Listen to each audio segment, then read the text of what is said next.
Hello dear students, welcome to Kataria pharmacy. So students, हम study कर रहे थे B pharma third semester physical pharmaceutics first. इसकी हमारी यूनिट फर्स्ट चल रही थी। तो यूनिट फर्स्ट में हमने ऑलरेडी 3 लेक्चर्स देख लिए हैं। आज का ये हमारा 4th लेक्चर होने वाला है। इसमें 2 टॉपिक्स हम कवर करने वाले हैं। तो फर्स्ट टॉपिक होगा हमारा एसोसिएशन, सेकेंड टॉपिक होगा हमारा factor influencing solubility of drug. ऐसे कौन कौन से फैक्टर हैं जो ड्रग की सोल्युबिलिटी को, किसी भी कंपाउंड की सोल्युबिलिटी को अफेक्ट कर सकते हैं, उनके बारे में हम स्टडी करेंगे। पिछले लेक्चर में हमने एसोसिएशन मतलब सोल्यूशन के बारे में डिस्कस किया था। इसमें हम एसोसिएशन देखेंगे। तो सोल्यूशन की डेफिनेशन आपको पता चल गई होगी कि जो भी आयन हम सॉल्यूशन में डालते हैं तो उसके चारों तरफ जो वाटर मॉलिक्यूल्स हैं वो आ जाते हैं। देन आगे की प्रोसेस होती है। जो नेक्स्ट जो प्रोसेस होगी किसी भी सॉल्यूशन को या किसी ड्रग को डिजोल्व होने के लिए, वो होगी एसोसिएशन। तो एसोसिएशन की डेफिनेशन क्या है? एसोसिएशन और ion association is a chemical reaction. इसके अंदर क्या होने वाला है कि जो नेगेटिव आयन है वो पॉजिटिव आयन की ओर अट्रैक्ट होंगे। तो ये एक दूसरे से अट्रैक्ट करके एक दूसरे के साथ बॉन्ड बना लेंगे और जो सॉल्यूशन मतलब वो सॉल्वेंट है सॉल्यूशन के अंदर मिक्स हो जाएगा, मतलब सॉल्वेंट के अंदर मिक्स हो जाएगा। तो reaction where in ion of opposite electrical charge come together in solution, solution में एक दूसरे के पास आते हैं to form a distinct chemical entity. Ion associate have been characterised by mean of vibrational spectroscopy. जो वाइब्रेशनल स्पेक्ट्रोस्कोपी होती है उसके अंदर सेम प्रोसेस देखी जाती है। बाकी ion pair are form when cation and anion come together. अब सॉल्यूशन हम लेंगे, कोई भी सॉल्यूशन है उसके अंदर हम NaCl डाल रहे हैं तो इसमें एक पॉजिटिव चार्ज होगा, नेगेटिव चार्ज होगा। तो दोनों पहले तो ब्रेक हो जाएंगे। देन ये इसमें से जैसे H2 वाटर में हम मिक्स कर रहे हैं तो इसमें भी H+ और OH- होगा। तो इसका जो माइनस है वो इसके पॉजिटिव की ओर अट्रैक्ट होगा तो NaOH बन जाएगा। तो ये सॉल्यूशन हमारा बन रहा है। तो वही है इसके अंदर एसोसिएशन के अंदर, बहुत ही सिंपल है। AB और दोनों कंबाइंड होके AB यहाँ पर बन जाएगा हमारा।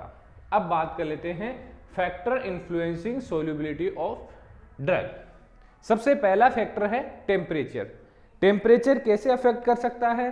टेम्परेचर, जो कंपाउंड्स हम लेते हैं, जो सोल्यूट हम लेते हैं, उसमें ऐसे कंपाउंड्स होते हैं जो टेम्परेचर को एब्जॉर्ब करके ही मिक्स होते हैं। तो जितना ज़्यादा टेम्परेचर उनको मिलेगा वो जितना जल्दी डिजोल्व हो जाएंगे। तो अगर टेम्परेचर कम है तो डिजोल्यूशन में टाइम लगेगा सॉल्यूशन बनने में। Solubility of solute is a functional temperature function of temperature. Most of the substance are endothermic and hence absorb heat. Endothermic का मतलब कि हीट को एब्जॉर्ब करते हैं, heat in the process of dissolution. Dissolution की process के दौरान heat को एब्जॉर्ब करते हैं, देन डिजोल्व होते हैं। दस, increase the temperature during the dissolution such solute result in increase the solubility. अगर टेम्परेचर इंक्रीज हो रहा है तो हमारी जो सोल्युबिलिटी है वो भी इंक्रीज होगी। तो टेम्परेचर इंक्रीज होगा तो सोल्युबिलिटी भी इंक्रीज होगी। सेकंड है हमारा मोलिकुलर स्ट्रक्चर ऑफ सोल्यूट। अब इसमें क्या है? ए स्मॉल चेंज इन मोलिकुलर। अगर जो मोलिक्यूल हम ले रहे हैं उसके अंदर थोड़ा सा भी कोई चेंज हो जाए तो वो सोल्यूबल होने में दिक्कत आ सकती है, सोल्युबिलिटी नहीं भी हो सकती है, उसकी धीरे भी हो सकती है। तो मोलिकुलर स्ट्रक्चर भी अफेक्ट करता है। ये small change in molecular structure of A compound can have marked affect on it's solubility in the given liquid. Third है नेचर ऑफ सोल्वेंट। अब सोल्वेंट कैसा है ये भी डिपेंड करेगा कि उसके अंदर सोल्यूट मिक्स होगा या नहीं, सॉल्यूशन बनेगा या नहीं।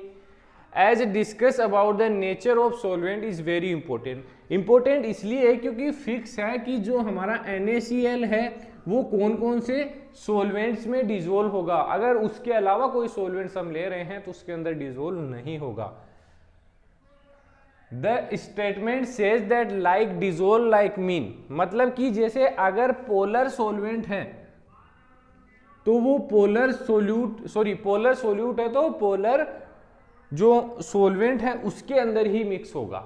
बाकी जो नॉन पोलर सॉल्वेंट हो उनके अंदर मिक्स नहीं होगा। आप सर्च कर लेना कि कौन कौन से पोलर सोलवेंट्स हमारे होते हैं, कौन कौन से नॉन पोलर सोलवेंट होते हैं। फोर्थ है पार्टिकल साइज ऑफ सॉलिड। अब पार्टिकल साइज कैसे अफेक्ट करता है, इसमें देखिए particle size of the solid influence the solubility, ये तो हमारा जो पॉइंट हो गया। It's is clear that the greater the surface area, जैसे इस किसी भी पार्टिकल साइज का जो सरफेस एरिया है वो ज्यादा होगा, area of contact between the solute and solvent are the more rapid in the process of solution. अब एरिया ज्यादा होगा दोनों का तो वो इजीली कॉन्टेक्ट कर पाएंगे एक दूसरे से, तो क्या होगा जो सोल्यूबिलिटी है वो ज्यादा होगी। अगर छोटे पार्टिकल्स होंगे सोल्यूट है तो मतलब ये बड़ा पार्टिकल है ये छोटा है तो इसको सॉल्यूशन को मिक्स होने में टाइम लगेगा। जैसे वही देखिए कि आप एक तो चीनी का मोटा दाना लीजिए एक पतला दाना लीजिए, तो पतला दाना है वो जल्दी डिजोल्व हो जाएगा। तो आगे है पीएच।